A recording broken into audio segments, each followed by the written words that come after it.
Jake Harrison stood on the bridge of his ship, the UES Liberty. He watched the big alien fleet coming toward them through space. For 3 years now, humans had been fighting alongside other alien races against their common enemy, the Vorthon Empire. This alliance was supposed to be good for humanity. It gave them a chance to prove they belonged with the other space-traveling races. Amy Carter sat at her post, listening to radio messages from other ships. She was young but good at her job. Admiral Kevin Brooks was talking to the alien commanders, making sure everyone knew the battle plan.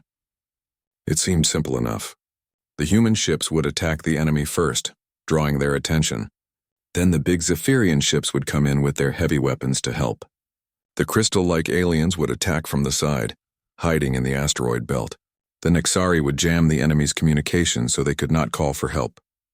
Jake felt nervous but ready. This was a big battle, maybe the biggest one yet. The Vorthon Empire had been pushing into this part of space for months. If they won here, they would control important trade routes and mining planets.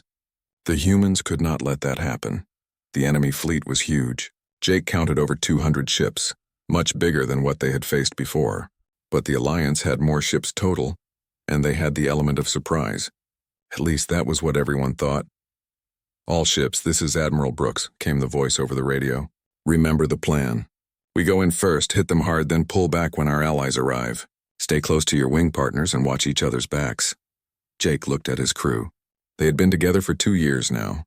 Amy was the best communications officer he had ever worked with. His weapons officer, Danny, was calm under pressure. The engineer, Beth, could fix anything that broke. His navigator, Carl, could plot a course through an asteroid field in his sleep. They trusted each other completely. "Enemy ships are powering up weapons," Danny reported. "They see us coming." "Good," Jake said. "Let them know we are here." The human fleet moved forward in formation. 100 ships, the largest force humanity had ever sent into battle. They were smaller than the alien ships, but faster and more flexible. Human ships could change direction quickly and use tactics that confused their enemies. The battle started with bright flashes of laser fire and missile explosions. Jake's ship shook as enemy shots hit their shields. Around them, other human ships were fighting hard, dodging enemy fire and shooting back with everything they had. "Where are the Zephyrians?" Amy asked, checking her radio. "They should be here by now." Jake looked at his screen. The alien allies were supposed to jump in from hyperspace 5 minutes ago. But space around them was empty except for human and Vorthon ships. "Admiral Stone's ship is taking heavy damage," Danny reported. Admiral Lisa Stone commanded the flagship of the human fleet. Her ship was one of the biggest and strongest they had. "The Nexari jamming is not working," Amy said, her voice worried. "The enemy is still talking to each other just fine." Something was wrong. Jake could feel it in his stomach. This was not going according to plan. Then Amy screamed, "Ships jumping in behind us!" "It's the Zephyrians." Jake spun around to look at his screen. The big alien ships were appearing from hyperspace, but they were not where they were supposed to be. They were behind the human fleet, in perfect position to attack. "They are locking weapons on us," Danny shouted. Jake could not believe what he was seeing. The Zephyrian ships, their supposed allies, were pointing their guns at human ships instead of the enemy. "This is Admiral Stone to all ships," came a desperate voice over the radio. "We are under attack by Alliance forces. Repeat, the Alliance is firing on us." The betrayal was swift and terrible. The Zephyrian ships opened fire with their massive plasma cannons. Admiral Stone's flagship exploded in a ball of fire, taking her and her crew with it. All around them, human ships were being destroyed by the very aliens they had trusted. "Why are they doing this?" Beth asked from her station. Jake did not have an answer. He only knew they had to survive. "All power to engines." "Get us out of here!" The crystalline ships appeared next, but like the Zephyrians, they were attacking humans instead of helping them. Their crystal weapons cut through human shields like they were made of paper. "We are surrounded," Carl said, his voice shaking. "Enemy ships on all sides." Jake watched in horror as human ship after human ship was destroyed. The aliens were working together, but not with humanity. They were working against them. The humans were trapped between the Vorthon Empire and their former allies. "Jump coordinates ready," Carl reported. "But we need 30 seconds to charge the engines." "We do not have 30 seconds, Jake said, watching enemy ships closing in. Amy was crying as she listened to the radio. Human captains were screaming for help, begging to know why their allies had turned on them. Some ships tried to surrender, but the aliens kept shooting anyway. Engines charged. Carl shouted, "Jump now!" Jake ordered. The Liberty disappeared into hyperspace just as enemy fire reached them. Jake looked back at his screen and saw the battle ending. Only a few human ships were escaping. Most were already destroyed or about to be. They had lost everything. Nearly the entire human fleet was gone. Thousands of good people were dead, killed not by their enemies but by those they had trusted most. As they flew through hyperspace toward Earth, Jake tried to understand what had happened. The Alliance had planned this betrayal. They had used humans as bait, letting them be destroyed while they took whatever they wanted from the battle. Amy wiped tears from her eyes. What do we tell Earth? How do we explain this? Jake stared out at the stars rushing past them. He did not know how to explain it, but he knew one thing for certain. This was not over. Humanity would remember this betrayal, and someday they would make the aliens pay for what they had done. The war was just beginning. Ryan Powell brought his damaged ship back to Earth's space stations 3 days after the battle. His destroyer was barely holding together. Half his crew was wounded, and his engines were making strange noises. But they were alive, which was more than most could say. Only 12 human ships had made it back home. 12 out of 100. The loss was so terrible that many people on Earth did not believe it at first. How could their entire fleet be destroyed so quickly? Nancy Fields worked in the intelligence building on Luna Station. She had been watching alien communications during the battle, trying to understand what had gone wrong. What she found made her sick to her stomach. The aliens had been planning this betrayal for months. They had secret meetings where they talked about the human problem. They said humans were growing too fast, building too many ships, and asking too many questions. The alien leaders decided that humans needed to be stopped before they became a real threat. Nancy brought her findings to the emergency meeting on Luna Station. All the important human leaders were there, including President Carol Martinez. They sat around a big table, looking at pictures of the destroyed human fleet. "The evidence is clear," Nancy said, showing them the alien messages she had decoded. "They planned to sacrifice our ships from the beginning. While we were fighting and dying, they were taking Vorthan technology and planets for themselves." President Martinez was a tough woman who had seen many wars, but even she looked shocked by this news. "How long have they been planning this?" "At least 6 months," Nancy replied. "Maybe longer. They have been watching us very carefully, counting our ships and studying our tactics. They knew exactly how to trap us." Alex Turner was the top human scientist who studied alien biology. He had been working with alien researchers for years, sharing information and learning about different species. Now he felt like a fool. "I trusted them," Alex said quietly. "I gave them detailed information about human genetics, our biology, our weaknesses. I thought we were partners." The room was silent for a moment. Everyone was thinking the same thing. How much had humanity revealed to their enemies while thinking they were friends? "It gets worse," Nancy continued. "The aliens are already spreading lies about what happened. They are telling everyone that humans broke formation and caused the mission to fail. They say we are unreliable and dangerous." Carol Davis, the head of human trade negotiations, spoke up. "I am getting reports from our colonies. Alien ships are blocking trade routes to human worlds. They say it is for security reasons, but really they are cutting us off from the rest of the galaxy." President Martinez stood up and walked to the big window that looked out at Earth. The blue planet looked so peaceful from here, but she knew that peace was about to end. "They want to isolate us," she said, "make us weak and dependent. Then they will probably try to control us completely, or maybe even destroy us." Helen Ross was one of the ship captains who had survived the battle. She had burns on her face from when her bridge caught fire, but she refused to stay in the hospital. She wanted to be at this meeting. "Ma'am," Helen said to the president, "my crew and I have been talking. We do not want to just sit here and wait for them to attack us again. We want to fight back." "With what?" asked General Peter Wade, the head of human military forces. "We have almost no ships left. Our allies have turned against us. We are alone in a hostile galaxy." Helen smiled, but it was not a happy smile. "Then we build new ships, better ships, and we make sure this never happens to us again." President Martinez turned around to face the group. "What are you suggesting, Captain?" "I am suggesting we stop trying to be friends with aliens who want to destroy us," Helen said. "I am suggesting we prepare for war." The room erupted in arguments. Some people said it was impossible. Others said it was too dangerous. But President Martinez held up her hand for silence. Captain Ross is right, she said. We tried to join their club and they tried to kill us for it. Now we know where we stand. Alex Turner looked worried. Ma'am, if we start building warships, they will see it as a threat. They might attack Earth directly.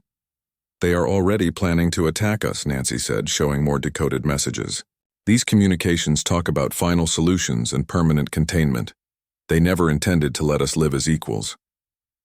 President Martinez made her decision. We are going to authorize Operation Exodus. We will build the largest fleet in human history, but we will do it in secret. We will use hidden bases in distant star systems where they cannot watch us. And then what? Asked General Wade. The president's eyes were hard as steel.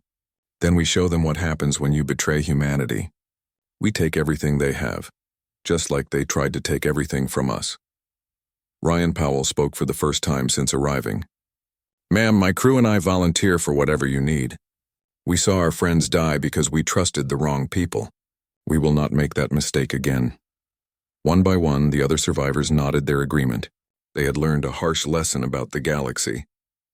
There were no friends out there, only enemies and potential enemies. But humans were good at dealing with enemies. President Martinez looked around the room at these brave people. Then it is decided. We start building tomorrow. In secret. In the darkness between the stars, we will forge the weapons of our revenge. Nancy Fields gathered up her intelligence reports. She had a lot of work to do. Finding alien weaknesses would be her top priority now. Alex Turner thought about all the alien biology he had studied. That knowledge would be useful in a different way now. Instead of helping aliens, he would find ways to hurt them. As the meeting ended, everyone understood that humanity had changed. The innocent species that had wanted to join the galactic community was gone forever. In its place was something harder, smarter, and much more dangerous. The aliens had made a terrible mistake. They had shown humans their true nature too early, before they could finish destroying them. Now humanity knew the truth and had time to prepare. The hunt was about to begin. 2 years had passed since the betrayal at Kepler 442. During that time, humanity had been very busy, but nobody in the galaxy knew what they were doing. The aliens thought humans were defeated and broken. They were wrong. Peter Wade stood in the command center of Shadow Base 1, a massive construction facility hidden in the dark space between star systems. Around him, thousands of human workers were building the largest war fleet in galactic history. But these were not ordinary ships. Sally Morgan was the chief engineer of the Shadow Fleet project. She had spent 2 years studying every piece of alien technology they could get their hands on. The wreckage from the battle had provided some parts, but they needed more. So human agents had been stealing, buying, and sometimes taking alien technology from across the galaxy. The new fusion drives are working perfectly, Sally reported to General Wade. They are twice as powerful as anything the aliens have, and much quieter. Our ships can sneak up on enemy fleets without being detected. The secret was combining human engineering with alien technology in ways the original makers never imagined. Humans had always been good at taking things apart and putting them back together in new ways. Now they were doing it with starship engines, weapons, and shields. Frank Davis was a scout captain who spent most of his time in alien space, watching their fleets and mapping their bases. His ship looked like a regular cargo vessel, but it was packed with spy equipment and hidden weapons. He had been studying the enemy for 2 years now. The Zephyrians have gotten lazy, Frank reported during his latest briefing. They follow the same patrol routes every week. Their ships travel alone through hyperspace, making them easy targets for ambush. What about their bases? Asked General Wade. Poorly defended, Frank said with a smile. They have not fought a real war in 50 years. Most of their soldiers have never seen actual combat. They rely too much on automatic defense systems that can be hacked or fooled. This information was gold to the human planners. Every alien weakness was being cataloged and studied. Every mistake they made was being recorded for future use. Melissa Wright ran the Biological Warfare Division, though she preferred to call it Alien Studies. Her job was understanding how different alien species worked, both their strengths and their weaknesses. The crystalline aliens cannot handle high-frequency sound waves, she explained to a group of Marine officers. Their crystal bodies actually crack if exposed to the right vibrations. We have developed sonic weapons that can shatter them completely. What about the Nixari? Asked one of the Marines. They breathe a gas mixture that is poisonous to most species, Melissa said. But humans can survive in their atmosphere with just basic filters. We can fight in their cities while they need full environmental suits to operate in our space. The more they studied their enemies, the more advantages humans discovered. Other species had evolved on single worlds with stable conditions. Humans had spread across many different planets and learned to adapt to almost anything. This flexibility was becoming their greatest weapon. Gary Phillips coordinated all the secret operations from his base on the far side of the moon. His job was making sure nobody found out what humanity was really doing. To the outside galaxy, humans appeared to be struggling with their isolation, barely maintaining their existing colonies. The Zephyrian spy networks think we have only 20 working warships, Gary reported with satisfaction. They have no idea we have built over 300 vessels in the shadow fleets. The deception was working perfectly. Human colonies appeared to be falling apart, with shortages of food and supplies. Alien observers saw what they expected to see, a broken species slowly dying from isolation. They did not notice the massive industrial complexes being built in hidden asteroid fields and empty star systems. Tony Campbell was training the new generation of human naval officers in tactics the aliens had never seen before. Traditional space combat was slow and predictable, like ancient battles between sailing ships. But humans were developing something completely different. Speed and surprise are everything, Tony explained to his students. Hit them fast, hit them hard, then disappear before they know what happened. Do not try to hold ground. Try to destroy their ability to fight back. The human way of war was evolving rapidly.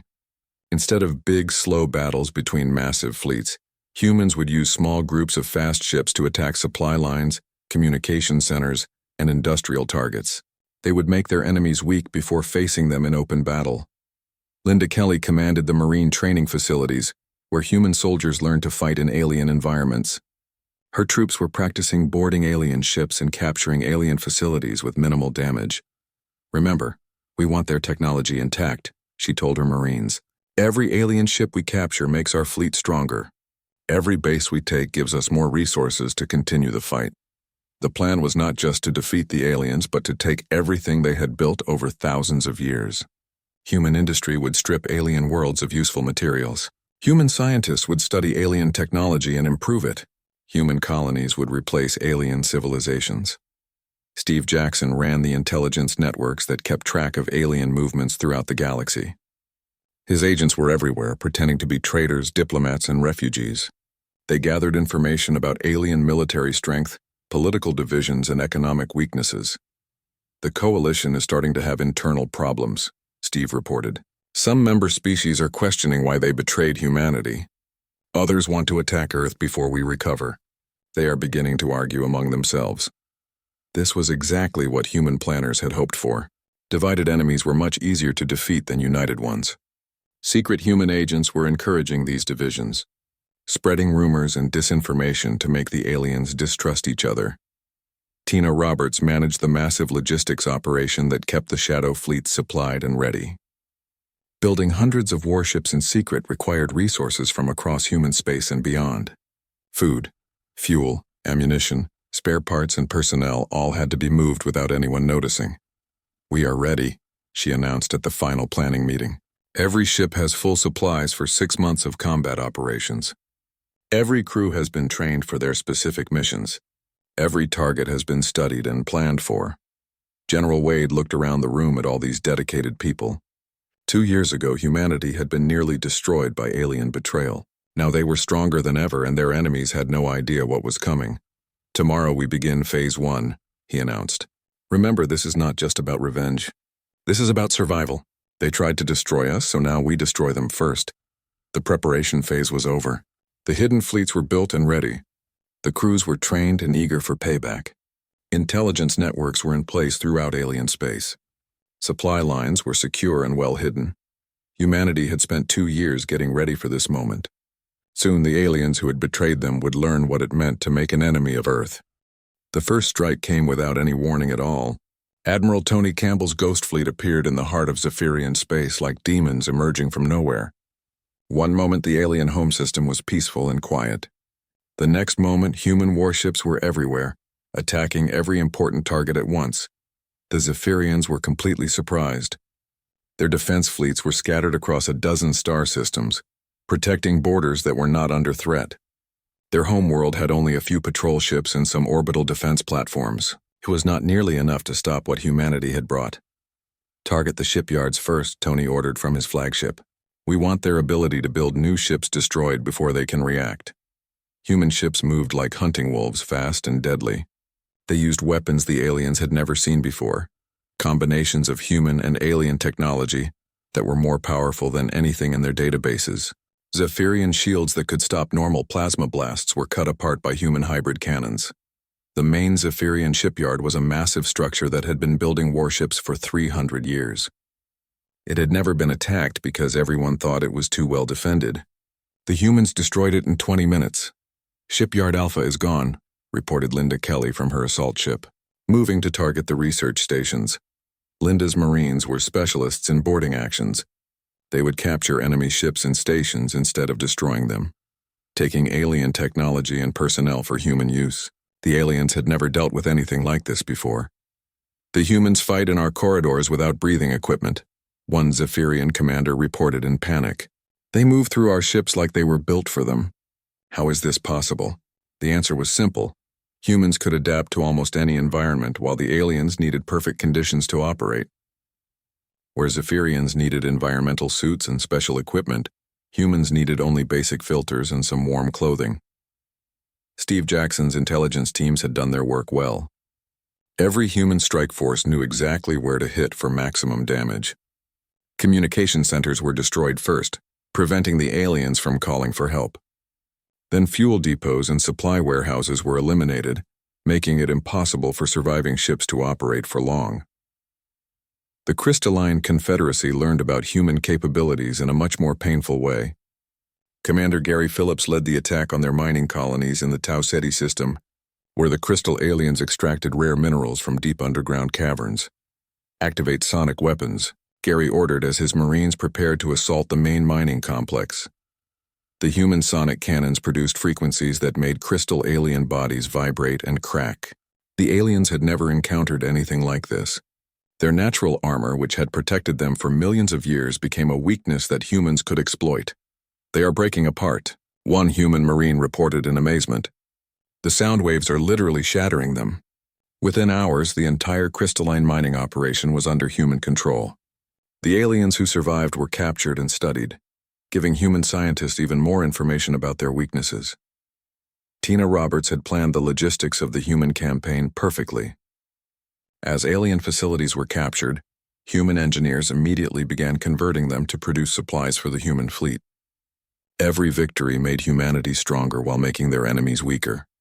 "We are not just winning battles," she explained to President Martinez during a secure communication. "We are taking their entire industrial base and turning it against them. Every planet we capture becomes a human world." The aliens were starting to panic. Emergency meetings were called on every coalition world as the true scale of human preparation became clear. The broken, isolated species they had dismissed was obviously much stronger than anyone had believed. "How many ships do the humans have?" demanded the Zephyrian High Commander during a crisis meeting. "Our intelligence estimates were completely wrong," his aide replied nervously. "We thought they had maybe 20 operational vessels. Current reports suggest they have at least 300, possibly more. That is impossible. We would have detected them building such a fleet." But the humans had built their fleet in the dark spaces between stars, in hidden bases that no alien had ever found. While the coalition thought they were watching humanity slowly die, the humans had been preparing for war. Frank Davis led the deep strike missions that hit alien command centers and communication hubs. His teams were small but incredibly effective, using human flexibility and alien weaknesses to accomplish impossible missions. "Remember, we want their officers alive if possible," Frank told his assault team as they prepared to board a Nexari command ship. "Dead aliens cannot tell us their secrets." The Nexari had always relied on their poisonous atmosphere to protect their ships. They thought no other species could operate in their environment without heavy protective equipment. They were wrong. Human soldiers moved through Nexari vessels wearing only basic face masks, while the aliens needed full environmental suits to board human ships. This advantage made human boarding actions almost unstoppable. "Sir, we have captured Admiral Vexhai and his entire command staff," Frank reported after the successful assault. "The Nexari battle network in this sector is completely under our control." Each victory brought more intelligence about alien weaknesses and capabilities. Melissa Wright's research team studied captured aliens and their technology, finding new ways to exploit their biological and technological limitations. "The Nexari cannot see certain light frequencies that are normal for humans," she reported. "We can use this to make our soldiers nearly invisible to them during boarding actions." "What about their communication systems?" asked General Wade. "Their neural networks are actually quite fragile," Melissa explained. "A simple electromagnetic pulse can disrupt their ability to coordinate with each other. They become confused and helpless." The human war machine was learning and adapting faster than the aliens could respond. Every battle taught human forces new tactics and revealed new enemy weaknesses. The aliens were fighting an opponent that grew stronger with each engagement. Ryan Powell, one of the original survivors from the betrayal, now commanded his own strike force. His mission was hunting down the Zephyrian ships that had fired on human vessels during the original battle. "There," he said, pointing at his screen, "the ZRS destroyer. That ship killed Admiral Stone." The Zephyrian vessel was alone, conducting what its crew thought was a routine patrol. They had no idea that human forces had been tracking them for weeks, waiting for the perfect moment to strike. "This is for Admiral Stone and all the others," Ryan said as his weapons locked onto the target. The alien ship tried to run when it detected the human vessel, but it was too late. Human ships were faster and their weapons had longer range. The battle was over in minutes.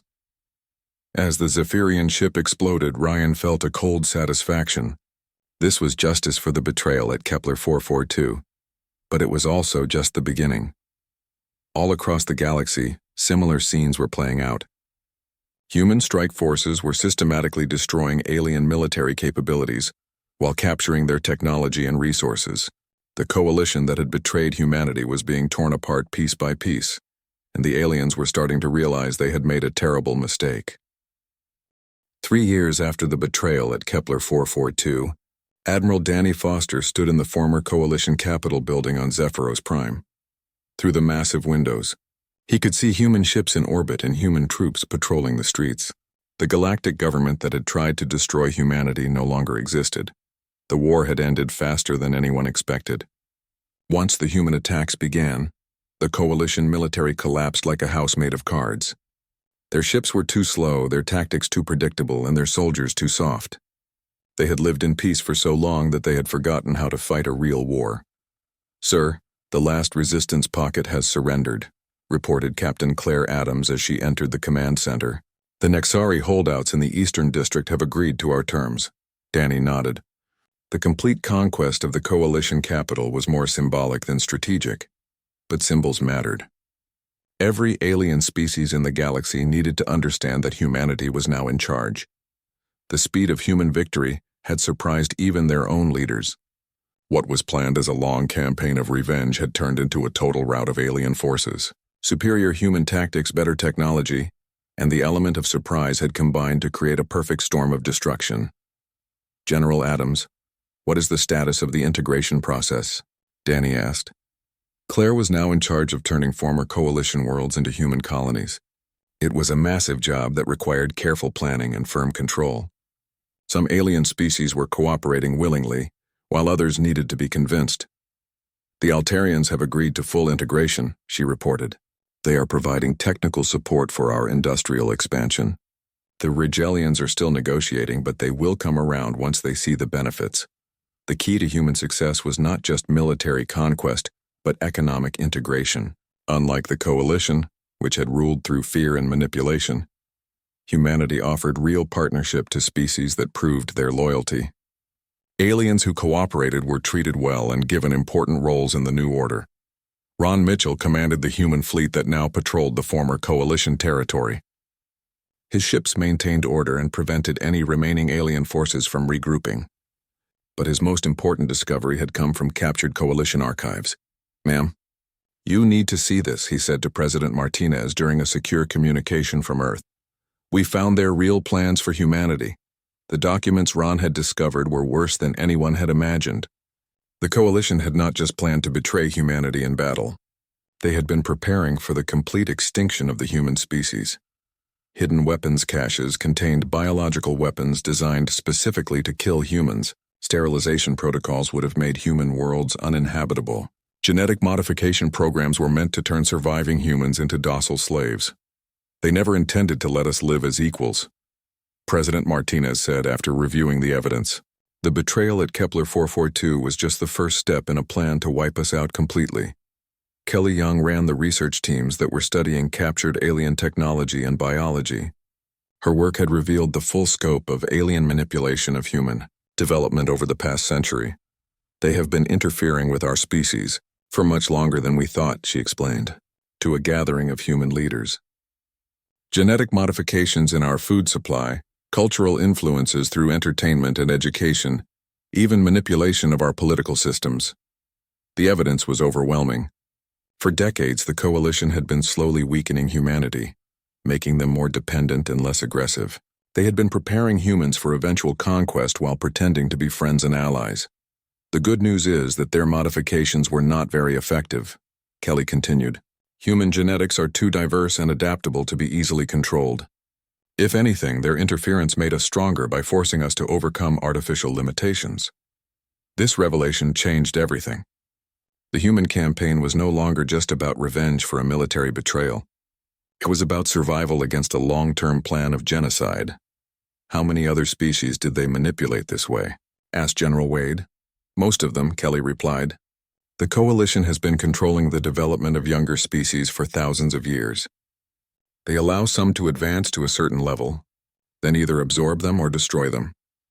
The Coalition had been playing this game for millennia, maintaining their power by preventing any species from becoming a real threat, but they had underestimated humanity's ability to adapt and overcome. President Martinez made her final decision about the future of the galaxy during a meeting on the former Coalition throne world. She sat in the same chair where alien leaders had planned the destruction of humanity. We will not make their mistakes, she announced to the assembled human commanders. We will not rule through fear and manipulation. But we will never again allow anyone to threaten our species. The new human galactic government would be different from the Coalition. Species that proved their loyalty would be treated as true partners, with real voice in government and genuine opportunities for advancement. But species that showed any sign of hostility toward humanity would be dealt with swiftly and permanently. What about the Coalition leadership? Asked Admiral Foster. They will face trial for crimes against humanity and other species, the president replied. The galaxy needs to see that there are consequences for genocide and manipulation. The trials were broadcast throughout human space and to every alien world. The evidence of Coalition crimes was presented in detail, showing how the alien leadership had manipulated and destroyed countless species over thousands of years. Many alien populations were shocked to learn the truth about their own history. Species that thought they had evolved naturally discovered they had been artificially limited by Coalition interference. Worlds that believed they were independent learned they had been controlled from the beginning. We offer you something the Coalition never did, President Martinez said in her address to the galaxy. We offer you the truth and the chance to reach your full potential without artificial limits. The response was overwhelming.